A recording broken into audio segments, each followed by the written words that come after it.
तो यार hello everyone, स्वागत है आप सभी लोगों का। जैसा कि आपको पता है कि चैप्टर 5th में इंजीनियरिंग मैथमेटिक्स 2 में मैंने कॉचीज़ इंटीग्रल और लॉरेंट सीरीज़ इनके वीडियोस डाल रखे हैं। अगर आपको वो पढ़नी है तो आप पढ़ सकते हैं। प्रीवियस ईयर क्वेश्चंस जो हैं केटीयू में आए हुए उनको आप इजीली प्रैक्टिस कर सकते हैं। विद कॉन्सेप्ट मैंने एक एक चीज़ बड़ी बारीकी से और अच्छे से बताई है। आज के इस वीडियो में हम एक क्वेश्चन को डिस्कस करेंगे जो कि हमारा कॉची रेसिड्यू थ्योरम का होगा। और ये क्वेश्चन भाई इस टॉपिक से क्वेश्चन आना ही आना है, मतलब 100% क्लियर बात है ये। तो देखो, रेसिड्यू थ्योरम बहुत सिंपल होती है, मतलब कॉचीज इंटीग्रल से भी सिंपल रेसिड्यू थ्योरम है, क्योंकि लास्ट में आपको क्या करना है, केवल इतना सा फॉर्मूला है 2 pi into summation of R. मतलब आपके जितने भी पोल्स निकलेंगे उनका रेसिड्यू निकाल करके उनको जोड़ देना है और उसका मल्टीप्लाई 2 पाई में करना है। बट रेसिड्यू निकालना ही यहाँ पर मेन चीज़ है। अब देखो, ये वाला क्वेश्चन ऐसा है जिसमें हर एक कॉन्सेप्ट क्लियर होगा। मतलब रेसिड्यू का कोई भी सवाल आएगा तो उसमें इस क्वेश्चन से ज़्यादा वेरिएशन नहीं हो सकते। इस क्वेश्चन में जितने भी वेरिएशन पॉसिबल थे वो सब वेरिएशन मैं यहाँ पर लाया हूँ। अब ये क्वेश्चन में देखो क्या बोल रहा है, पहले क्वेश्चन बाद में देखेंगे। सबसे पहले मैंने ऊपर यहाँ पर दो फॉर्मूलाज लिख रखे हैं, उनको आप अच्छे से देख लो, क्योंकि इन्हीं फॉर्मूला से आप रेसिड्यू निकाल पाओगे पोल्स का। तो देखो क्या होता है कि जैसे मैं क्वेश्चन में बताऊंगा तब आपको और क्लैरिटी आएगी, बट एक बार आप देख लो। जैसे क्या होगा कि हमारे पोल का ऑर्डर होगा, एक पोल होगा जिसका ऑर्डर हो सकता हो एक हो, दो हो या तीन हो। मतलब एक से अधिक ऑर्डर वाले पोल के लिए उसका रेसिड्यू निकालना है तो उसका फॉर्मूला नीचे लिखा है। और अगर किसी पोल का जो ऑर्डर है वो 1 है तो उसका फॉर्मूला ऊपर लिखा है। तो जैसा आप यहाँ देख रहे हो, मैंने क्या लिखा है, residue of pole of order 1, यानी कोई हमारे पास पोल है उसका ऑर्डर 1 है तो उसका रेसिड्यू आप कैसे निकालोगे, limit z tending to A z of z minus A into F of z। ये उसका फॉर्मूला हो गया। अब कुछ पोल्स ऐसे होते हैं जिनका ऑर्डर 1 से ज़्यादा होता है, मतलब 2 3 4 एंड कितना भी हो सकता है।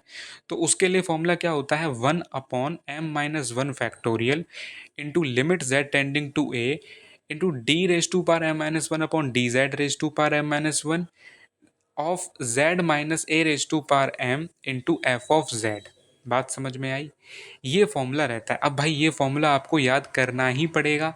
अगर आप इसे 2 3 बार अच्छे से याद करोगे, दिमाग में बिठा लोगे, तो इतना भी टफ नहीं है याद करना। बट हाँ, शुरुआत में थोड़ा प्रॉब्लम होती है, बट यार याद करना पड़ेगा, क्योंकि ये फॉर्मूला याद करने से आप इजीली सवाल कर सकते हो और ऐसे सवाल आने की प्रोबेबिलिटी सबसे ज़्यादा है। तो आपके पास याद करने के अलावा और कोई चॉइस नहीं है, ठीक है? तो भाई याद तो करना ही पड़ेगा। अब ये फॉर्मूला याद करने के बाद ऊपर वाला तो इजीली याद हो जाएगा, सिंपल है। नीचे वाले में थोड़ा देख लेना, अच्छे से याद हो जाएगा। मुझे भी पहले नहीं होता था, मैंने भी प्रैक्टिस करी, बार बार याद करने की कोशिश करी, अब मुझे याद हो गया है, ठीक है? तो यार प्रैक्टिस तो करनी ही पड़ेगी, ठीक है? इसके बाद बात आती है क्वेश्चन पे। अब क्वेश्चन को ध्यान से देखो। इसमें क्या है कि determine the poles and residues at each pole for z-1 upon z+1 का whole square into z-2 and hence evaluate integral along closed curve C f of z dz where C is the circle modulus of z minus I is equals to 2। ये हमारे पास question हमको given है। अब इस question में क्या है कि हमें पोल्स पहले डिटरमाइन करने हैं, फिर हर एक पोल का रेसिड्यू निकालना है और फिर इस इंटीग्रल को सॉल्व करना है। और ये जो कर्व है ये एक सर्कल है modulus of z minus I equals to 2। ठीक है? आपको अभी कुछ चीज़ें ना नहीं समझ में आ रही होंगी तो आप मेरा कॉची इंटीग्रल वाला वीडियो देख सकते हो। ये सर्कल की इक्वेशन होती है इस तरह से, उसकी जनरल इक्वेशन, ठीक है? Modulus of z minus z not होती है। तो यहाँ पे z नॉट की जगह क्या है, आई है, ठीक है? ये एक ऐसा सर्कल है जिसका सेंटर 0, -1 पे है, ठीक है? क्योंकि मॉडुलस ऑफ z माइनस आई है, ठीक है? रियल पार्ट नहीं है, इमेजनरी पार्ट है। और इमेजनरी पार्ट क्या है, -1 इंटू वाई, इसलिए माइनस आई लिखा है, ठीक है? और इस सर्कल का रेडियस 2 है। तो ये कुछ चीज़ें होती हैं जो कि मैंने कॉची इंटीग्रल में काफ़ी बेसिक से बताई थी, वो आप देख सकते हो जाकर के, या फिर आपको आती होगी तभी आप यहाँ तक पहुँचे हो तो वेल एंड गुड, ठीक है? अब बात आती है, जो भी हमारा पहले फंक्शन है उसको लिख लें। क्या फंक्शन है, एफ ऑफ जेड जो भी है वो लिख लिया। अब पोल्स निकालने के लिए क्या करोगे, डिनोमिनेटर को 0 पुट करोगे, मतलब z+1 का होल स्क्वायर और z-2 का 2 को, मतलब दोनों को 0 के इक्वल पुट करोगे। यहाँ से जब आप देखोगे तो z+1 का होल स्क्वायर, वहाँ से आपके पास वैल्यू तो -1 आएगी, बट चूंकि स्क्वायर है, 2 पावर लगी है, तो 2 बार -1 आएगा, है ना? बात समझ रहे हो भाई? क्वाड्रेटिक है तो 2 रूट्स आएंगे, क्यूबिक है तो 3 रूट्स आते, 4 पावर होती तो 4 रूट्स आते। मतलब सॉल्यूशन तो एक -1 आएगा, लेकिन कितने टाइम्स आएगा? 2 टाइम्स, क्योंकि क्वाड्रेटिक इक्वेशन है 2 पावर लगी है। तो -1 यानी कि इसका ऑर्डर कितना हो गया? 2, क्योंकि -1 2 बार आ रहा है। बात समझ में आ गई? मतलब ये एक ऐसा पोल है जिसका ऑर्डर ग्रेटर देन 1 है। ठीक है, इसके लिए हम रेसिड्यू निकालने के लिए कौन सा फॉर्मूला लगाएंगे? जो सेकंड वाला फॉर्मूला था, बड़ा वाला। ठीक है, और z इक्वल टू 2 ये ऐसा पोल है जिसका ऑर्डर 1 है, क्योंकि ये केवल एक ही बार आ रहा है। तो इसके लिए हम छोटा वाला फॉर्मूला लगाएंगे रेसिड्यू निकालने के लिए, जो मैंने ऊपर लिखा था। बात समझ में आ गई? बहुत बढ़िया। अब एक छोटी सी चीज़ यहाँ पे क्या देख लेते हैं, जैसे हमें जो गिवन कर्व थी c, वो क्या थी? Modulus of z minus I is equals to 2। सबसे पहले ये देखो कि इस क्लोज्ड कर्व c के अलोंग ही हमें इंटीग्रेशन करना है। अब देखो हमारे पास दो पॉइंट हो गए, एक हो गया -1,0 और एक हो गया 2,0। ये दो पॉइंट हमारे पास हैं। अब ये देखो कि इन दोनों पॉइंट में से कौन सा पॉइंट इस कर्व के अंदर लाई कर रहा है और कौन सा पॉइंट इस कर्व के बाहर लाई कर रहा है। जो पॉइंट, मेरी बात को यहाँ से बड़े ध्यान से समझना, जो पॉइंट इस कर्व के अंदर लाई करेगा केवल उसी का रेसिड्यू हमें लास्ट में 2 पाई आई के साथ में मल्टीप्लाई करना है, और जो पॉइंट इस कर्व के बाहर लाई करेगा उस पॉइंट का रेसिड्यू हमें 2 पाई आई के साथ फाइनली मल्टीप्लाई नहीं करना है। केवल अंदर जो पॉइंट लाई करेगा उसी के रेसिड्यू से 2 पाई आई का मल्टीप्लाई करना है। बात समझ में आ गई? अगर दोनों पॉइंट अंदर लाई करते हैं तो दोनों के रेसिड्यू के सम का मल्टीप्लाई 2 पाई आई से करेंगे। अगर एक पॉइंट अंदर लाई करता है तो जिस भी पॉइंट का जो पॉइंट अंदर लाई करेगा उसी के रेसिड्यू का मल्टीप्लाई 2 पाई आई में करेंगे। बात समझ में आ गई? बहुत बढ़िया। अब देखो यहाँ पे देख लेते हैं कि कौन सा पॉइंट अंदर लाई करेगा और कौन सा पॉइंट बाहर लाई करेगा। तो जैसा कि मैंने स्टार्टिंग में बताया कि इस सर्कल का सेंटर 0,-1 है। ठीक है, और इसका रेडियस 2 है। तो हम क्या करते हैं, हमें देखना है कि -1,0 इस सर्कल के अंदर लाई करेगा कि नहीं। तो उसके लिए हम डिस्टेंस फॉर्मूला यूज़ करेंगे। बहुत सिंपल है, आपने 10th क्लास में पढ़ा होगा, square root x2 minus x1 का whole square plus y2 minus y1 का होल स्क्वायर। तो एक एक करके पहले -1,0 उठा लो, जैसे मैंने यहाँ लिखा है, एक एक चीज़ एग्जैक्टली मैंने लिखी है, और फिर 0,-1 उठा लो। अगर इन दोनों का डिस्टेंस 2 से कम आता है, क्योंकि 2 रेडियस है, अगर इन दोनों का डिस्टेंस 2 से कम आता है तो ये -1,0 पॉइंट सर्कल के अंदर लाई करेगा। अगर इन दोनों का डिस्टेंस 2 से ज़्यादा आता है तो ये बाहर लाई करेगा। सिंपल सी चीज़ है। तो जब आप कैलकुलेट करोगे तो फाइनली इसका आंसर √2 आएगा, उसकी वैल्यू 1.414 होगी, और 1.414 is less than 2, and hence we conclude that -1,0 lies inside the circle. बात समझ में आ गई? बहुत बढ़िया, फैंटास्टिक। इसी तरह से हम 2,0 पॉइंट के लिए भी चेक करेंगे कि क्या ये सर्कल के अंदर लाई करता है या सर्कल के बाहर लाई करता है। ठीक है, तो यहाँ पर वही काम हम करेंगे जो हमने -1,0 के केस में किया था। 2,0 और 0,-1 के बीच में डिस्टेंस फॉर्मूला लगाएंगे, डिस्टेंस कैलकुलेट करेंगे, and you are finally left with √5, and the value of √5 is 2.23, and 2.23 is greater than 2, and therefore 2,0 point lies outside the circle. ठीक है, अब आपको पता चल गया कि -1,0 सर्कल के अंदर लाई करता है और 2,0 सर्कल के बाहर लाई करता है। मतलब हमें केवल -1 का जो रेसिड्यू होगा, -1 पोल का जो रेसिड्यू होगा, केवल उसी का मल्टीप्लाई हमें लास्ट में 2 पाई आई के साथ करना है। 2 पोल का मल्टीप्लाई हमें, मतलब 2 पोल के रेसिड्यू का मल्टीप्लाई हमें 2 पाई आई के साथ नहीं करना। बस इस बात का ध्यान रखना। ठीक, अब आप कहोगे कि यार हमें केवल -1 पोल का जो रेसिड्यू होगा उसी का मल्टीप्लाई अगर 2 पाई आई के साथ में करना है तो हम केवल -1 का ही रेसिड्यू कैलकुलेट कर लेते हैं। बट एक्चुअली में क्या है, आपकी सोच बिल्कुल ठीक है, लेकिन क्वेश्चन में ये बोला था कि दोनों पोल फाइंड करो और दोनों पोल के रेसिड्यू भी निकालो।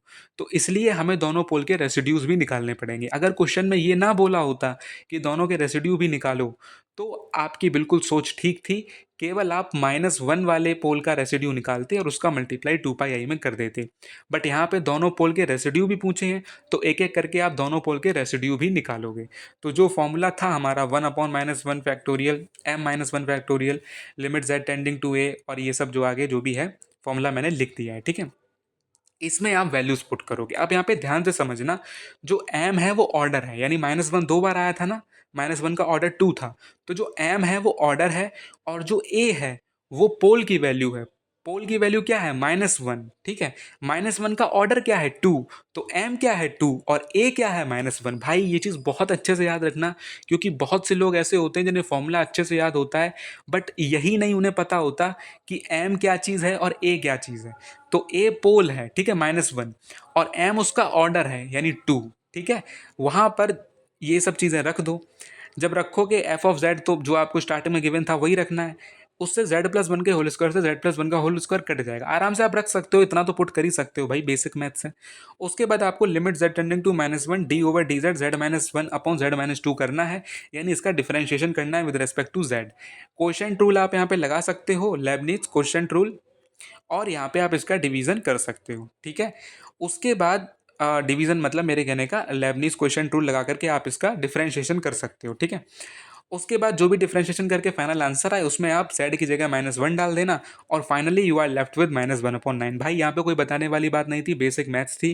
11th क्लास में जो आपने डिफरेंशिएशन पढ़ा था वही लगाना है, और आंसर जब आ जाए उसमें z की जगह -1 डाल देना है। कोई यहाँ तक प्रॉब्लम नहीं थी, इसमें कोई दिक्कत नहीं थी, ठीक है। उसके बाद सिमिलरली अब R1 निकाल लिया है भाई, तो R2 तो बहुत सिंपल है निकालना, क्योंकि उसका फॉर्मूला भी छोटा रहता है। सीधा लिमिट z टेंडिंग टू 2। अब यहाँ पे याद रखना, यहाँ पे जो हमारा पोल था जिसका ऑर्डर 1 था, इसे सिंपल पोल भी बोलते हैं, ठीक है, जिसका ऑर्डर 1 होता है। तो हमें यहाँ पे z टेंडिंग टू a रहता है ना, limit z tending to a f of z into z minus a. तो यहाँ पे a की जगह 2 डालना है, क्योंकि जो पोल है वही a होता है। a की वैल्यू क्या है, पोल। तो a की जगह क्या डालोगे, 2। जैसे ऊपर -1 डाला था, यहाँ पे a की जगह 2 डालोगे। इसका ऑर्डर कितना है, बेसिकली इसमें ऑर्डर आता ही नहीं है, इसके फॉर्मूले में कहीं m नहीं है, तो इसमें ऑर्डर की कोई दिक्कत ही नहीं है, क्योंकि इसका ऑर्डर 1 रहता है, ठीक है। अब सीधा आप एफ ऑफ जेड की वैल्यू डालोगे, z-2 से z-2 कट जाएगा, एंड देन यहाँ पे तो डिफरेंशिएशन करने की भी जरूरत नहीं है, डायरेक्ट आप यहाँ पे z की वैल्यू 2 डाल लोगे, and finally you are left with your answer, that is 1/9।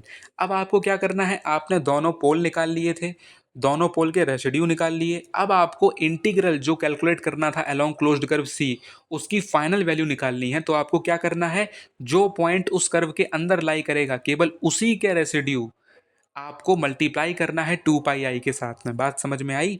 तो ये -1,0 यानी जो R1 निकाला है ना हमने, रेसिड्यू R1, उसका ही यानी इसी का मल्टीप्लाई आपको 2πi के साथ करना है। तो आप फाइनल आखिरी में क्या करोगे, यहाँ पे मैंने लिख भी दिया है, आप इसको पढ़ सकते हो या ऐसे लिख सकते हो, जिससे कि क्लैरिटी आ जाए, जो भी आपकी कॉपी चेक करे एग्जामिनर, और वो समझ जाए कि हाँ आपके कॉन्सेप्ट तगड़े हैं, ठीक है। तो 2πi समीशन r, तो यहाँ पे आप इसकी वैल्यू डाल दोगे, केवल -1/9, और ये कैलकुलेट होके आ जाएगा -2πi/9। बात समझ में आई? हर एक चीज़ मैंने डीप में बताने की कोशिश करी कि आपको समझ आए। आप इसकी स्क्रीनशॉट ले सकते हो, बहुत इंपॉर्टेंट क्वेश्चन है। कॉचीज रेसिड्यू थ्योरम में कितने भी वेरिएशंस करेगा, तो इससे ज़्यादा वेरिएशन करके क्वेश्चन नहीं पूछेगा, क्योंकि इसमें हर चीज़ थी। आप खुद ही जान गए होगे इसमें कितने सारे कॉन्सेप्ट्स एक साथ लगे हैं, ठीक है।